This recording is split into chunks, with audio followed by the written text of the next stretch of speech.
The Ethereum community is scarred for life, friends. That's right.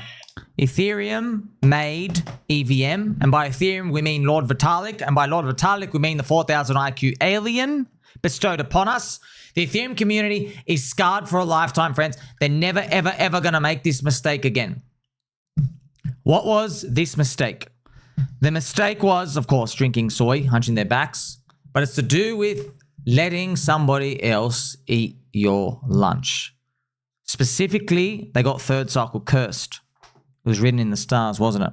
So we know what happened with the Ethereum Layer 2s. There were many Layer 2 chains that back in 2021 were meant to be released as a competing Layer 1 chain.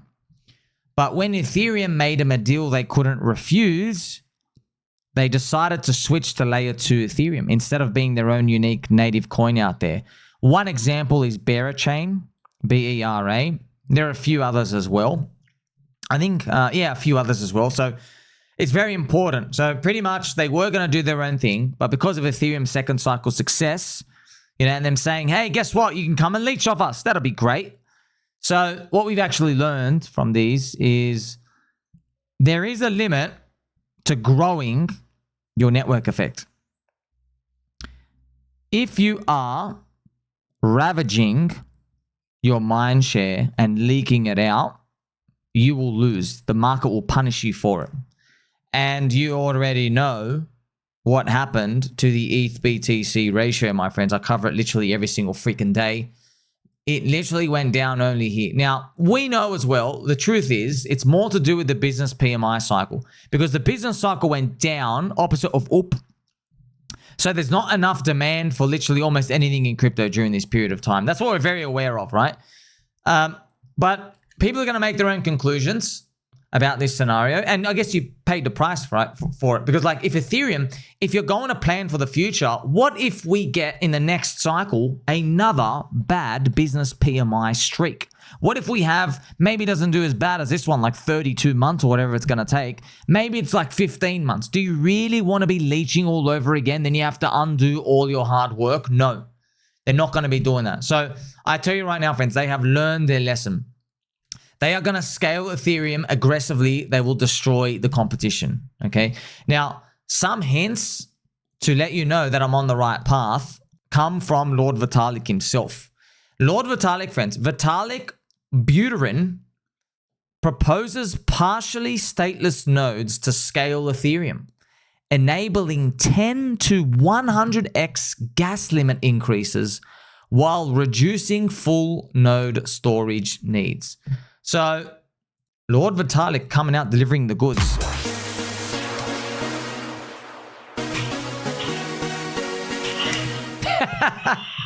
It's kind of funny, man.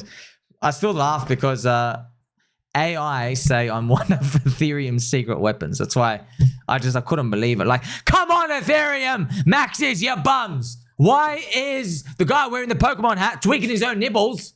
Why am I the secret weapon? Come on.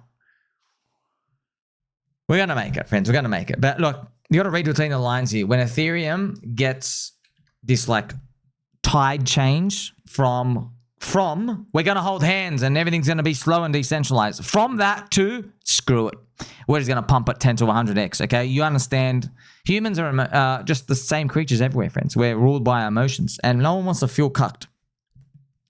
Especially when it comes to something life-changing like crypto, and then everybody has their life savings in your coin or your community and they see you not trying.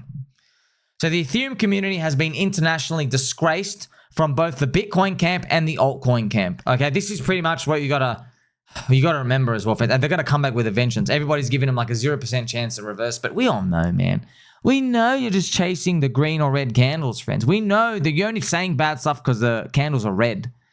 And then they'll conveniently just change their positions once it goes green. Friends, you even remember with Bitcoin, everybody said it was literally game over at 74,000. Uncle Bobby sells a third of his BTC. My friend Ivan sells a third of his BTC. Everyone, Ben Copen said, you're all going home. The casino's over. Literally 30 days later, Bitcoin goes 75K to 105K. Bang up only. Everyone's like, oh, it's back on.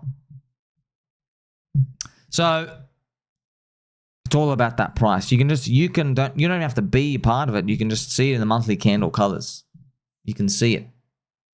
And this has been happening the whole time, friends. I mean, like even in the last cycle, 1, 2, 3, 4, 5, 6 green monthly candles for Bitcoin, even in the leads up before it. Repetitive green monthly candles do that. Also repetitive red makes you want to quit, right? So trust me, Ethereum getting cucked, they're never going to forget this. So how did they get basically spit roasted? You have Bitcoin maxis spitting on Ethereum because it sacrificed the decentralization, but then it still got crushed on ETH-BTC.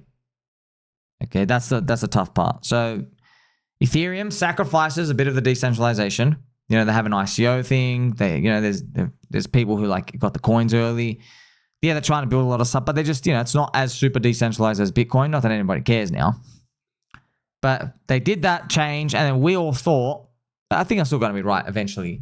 We all thought because you can like cheat with the burning supply and you can modify stuff faster, that it's going to like basically get rewarded by the market. But then the business cycle pretty much cucked us all. So Ethereum people are getting basically spat on by BTC maxis who are looking at that ETH-BTC, and they say, guess what? You made the wrong move, okay? But then Ethereum guys, in the midst of it going down, right, when we're halfway to the crashing point, everyone turns around and says, oh, don't worry, the other altcoins, they can't catch up on us because they're too centralized. Then Soylana comes and says hello. Soylana maxis start spitting on Ethereum because they sacrificed even more decentralization than Ethereum, made it faster, and then started eating Ethereum's lunch too. You see this theme, friends? You see this theme? What happens? There's a scale. There's a scale. You keep sacrificing decentralization and you make things more faster. You can make more decisions. You have like executive decisions out here, okay? Now, in a bull market, you want more centralized. You want it more centralized because it's faster to act, faster to react to change. So, in the business cycle, PMI getting crushed, Bitcoin dominance goes to the moon, and everybody gets punished for having centralized risk, right? But is that going to be like that forever? No. So that's what I'm playing for. I'm playing for a world where you and I get to play with our Game Boys and drink cold glasses of orange juice, 1, 3, or 5 ice cubes. And that world will reward centralization. It will reward people adding technology. Remember, altcoins are infrastructure for Bitcoin. Bitcoin's got no infrastructure. Bitcoin's infrastructure are a couple of centralized exchanges that tell you the only way to buy BTC is to give us your ID card and your passport.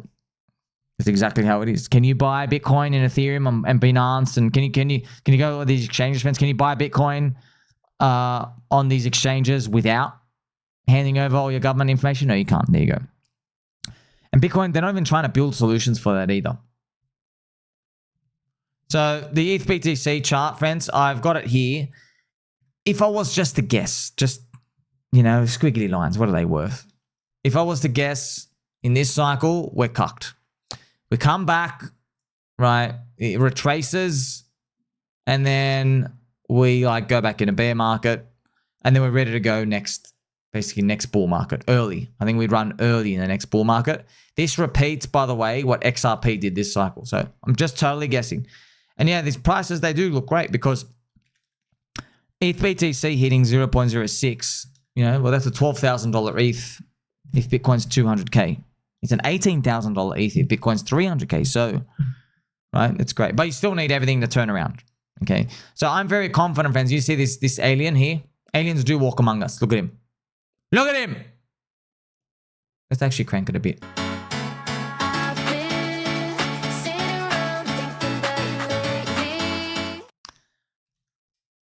One thing you gotta learn in life, friends, we're all human, yeah. Well, except that guy. We all have a different, basically, we're on a spectrum. Okay, I'm on a spectrum too, haha.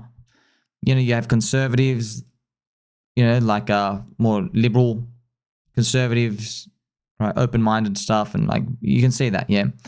And there's how people approach stuff is differently, but core spirit of the human is the same. If someone wants to win, it's just how they win is different. It's kind of like, I want to paint a picture.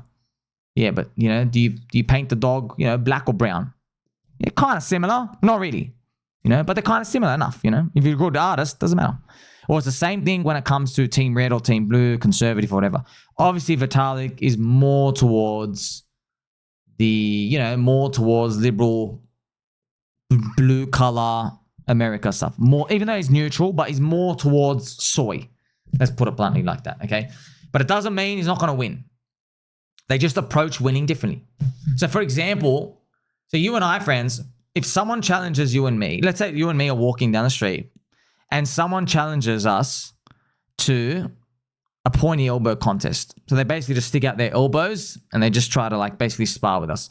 You and I, we're more inclined, our personalities, to challenge them back and say, "Ha ha, sir, you will not outdo me with your rounded elbows." So that's what we're inclined to do.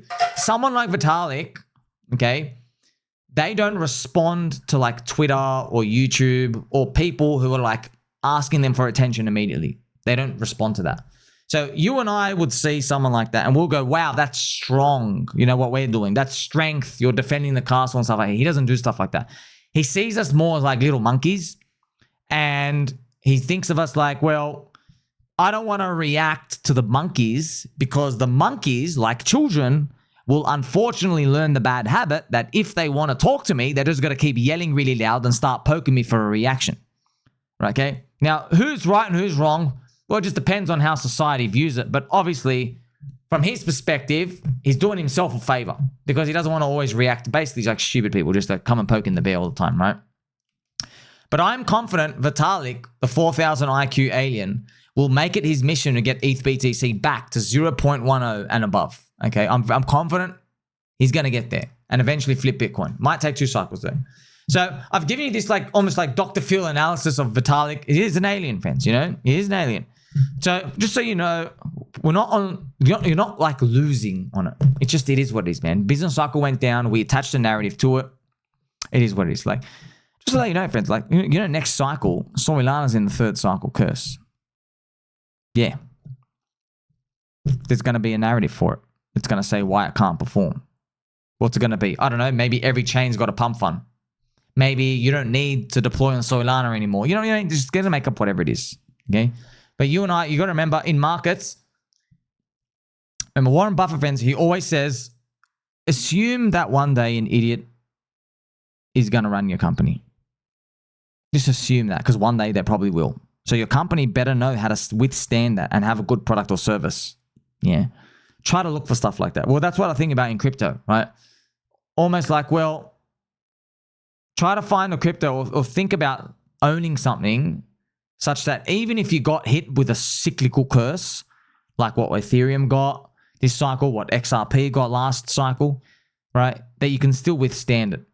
Now, it's easier said than done because, man, what a long time it is. But at least if you're like wiring your peanut brain with me towards that type of vision and away from cheating 2x on some JPEG coin, if you're more towards that, we eventually come to the right answer. And that answer is only the believers are going to make it. Pew, pew, pew, pew. Telekinesis. Okay, so I'm very confident Ethereum's going to turn around real world assets. They have all the stablecoin coins. 55% are on Ethereum. Tokenization, real world assets. Been tough, but the war is still on. Like, subscribe, belly button all. Catch you in the next one.